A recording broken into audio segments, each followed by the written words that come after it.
ఎంతటి దారుణమైన సంఘటన ఇది. కనపడుతుందా జగన్మోహన్ రెడ్డి నీ కళ్ళకి? సింగయ్య గారి మరణం, ఏదైతే వాహనంలో నువ్వు ప్రయాణం చేస్తున్నావో నీ వాహనం టైర్ల కింద పడి నలిగి చనిపోయాడు సింగయ్య గారు. నీ కాన్వాయ్కి సంబంధం లేదా? నీ బండికి సంబంధం లేదా? జగన్మోహన్ రెడ్డికి సంబంధం లేదా? జగన్మోహన్ రెడ్డికి సంబంధం లేకపోయినా సరే సింగయ్య గారి కుటుంబానికి 10 లక్షలు చెక్ ఇచ్చి ఆదుకున్నాడు అని చెప్పేసి ఇంకా పనికి మళ్ళా మాటలు మాట్లాడుతున్నారు మీ నాయకులు. అన్యాయంగా చంపేశారు ఒక మనిషిని. ఏదైతే జగన్ నువ్వు ఏదైతే ఒక కారులో ప్రయాణిస్తున్నావో నీ కారు గుద్దుకొని ఆ టైర్ల కింద పడి సింగయ్య గారు మరణించారు, తన ప్రాణాలు కోల్పోయారు.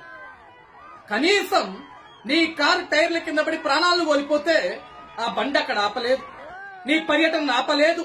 ఆ మనిషి మీద ఎక్కించుకొని తొక్కించుకొని ముందుకు వెళ్తూ దండాలు పెట్టుకుంటూ ఫోటోలకి వీడియోలకి ఫోజులు ఇచ్చుకుంటూ నీ పైశాచికత్వం చూపించుకుంటూ నీ వల్ల నీ వాహనం వల్ల నువ్వు ప్రయాణించే వాహనం వల్ల ఒక మనిషి ప్రాణం గాల్లో కలిసిపోతే కనీసం ఒక మనిషి ప్రాణానికి కూడా విలువివ్వకుండా నీ పబ్లిసిటీ పెచ్చతోటి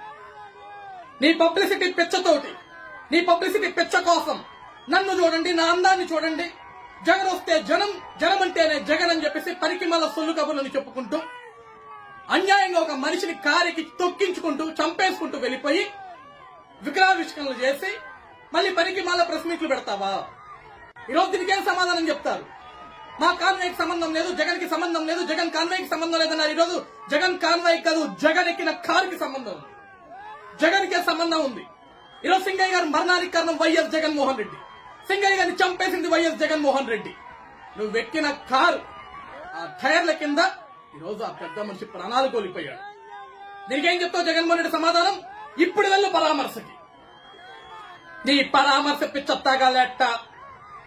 అప్పటికి పోలీస్ అధికారులు చెప్తున్నారు నువ్వు వెళ్లే ఊరు చిన్న గ్రామం, వద్దండి రోడ్డు మీద ప్రజలు ఇబ్బంది పడతారు, ట్రాఫిక్ ఆంక్షలు ఉంటాయి, ప్రజలు ఇబ్బంది పడతారు, కంట్రోల్ చేయడం చాలా కష్టం అవుద్ది, మీరు కావాల్సిన జనాన్ని రెచ్చగొడుతున్నారు, ఆ ప్రాంతానికి సంబంధించి కాకపోయినా సరే పక్క ప్రాంతాల నుంచి కూడా జనాన్ని తరలించుకుంటున్నారు మీ నాయకులను పెట్టి, ఇది కరెక్ట్ కాదండి, మీరు వెళ్లాల్సిన కార్యక్రమానికి వెళ్ళండి, మీకు 100 మందితో పర్మిషన్ ఇస్తాం, మీరు హ్యాపీగా వెళ్ళండి, ఆ కుటుంబాన్ని పరామర్శించండి, విగ్రహావిష్కరణ చేయండి, రండి, ఎవరికి ఎటువంటి ఇబ్బంది ఉండదు అని చెప్తే వినకుండా పైశాచికత్వంగా పొద్దును మొదలుపెట్టి జనాన్ని తరలించుకుంటూ నీ నాయకులకి హుకుం జారీ చేసి నువ్వు వెళ్లే నియోజకవర్గం కాకుండా పక్క నియోజకవర్గాల నుంచి కూడా జనాన్ని రప్పించుకొని జగన్ కోసం జనం వస్తున్నారు ఒక పనికి మళ్ళా స్టేట్మెంట్లు, పనికి మళ్ళా స్క్రోలింగ్ చేసుకుంటూ ఒక మనిషి చచ్చిపోతే కనీసం ఆ మనిషి బ్రతికాడో చచ్చాడో తెలియకుండా ఆ మనిషిని పక్కన పడేసి జగన్ వాహనానికి జగన్ కాన్వాయ్కి సంబంధం లేదని చెప్పేసి నాటకాలు ఆడారు.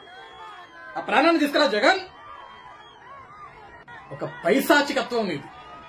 మనిషి ప్రాణాలు కోల్పోతే కనీసం బండి ఆపకుండా నీ కార్యక్రమం అంత అవసరమా? ఆ మనిషిని కనీసం హాస్పిటల్కి తీసుకెళ్లాలని ఇంగిత జ్ఞానం లేదా నీకు? పోతే పోయి ఒక శవం దొరికితే శవరాజకీయం చేయాలి. సిగ్గులేని బ్రతుకు, సిగ్గులేని జన్మ, సిగ్గులేని పార్టీ. మనుషుల ప్రాణాల మీద, మనుషుల శవాల మీద ఇదేనా నీ రాజకీయం? ఇదేనా నీ జీవితం? పనికి మాల పనులు, పనికి మాల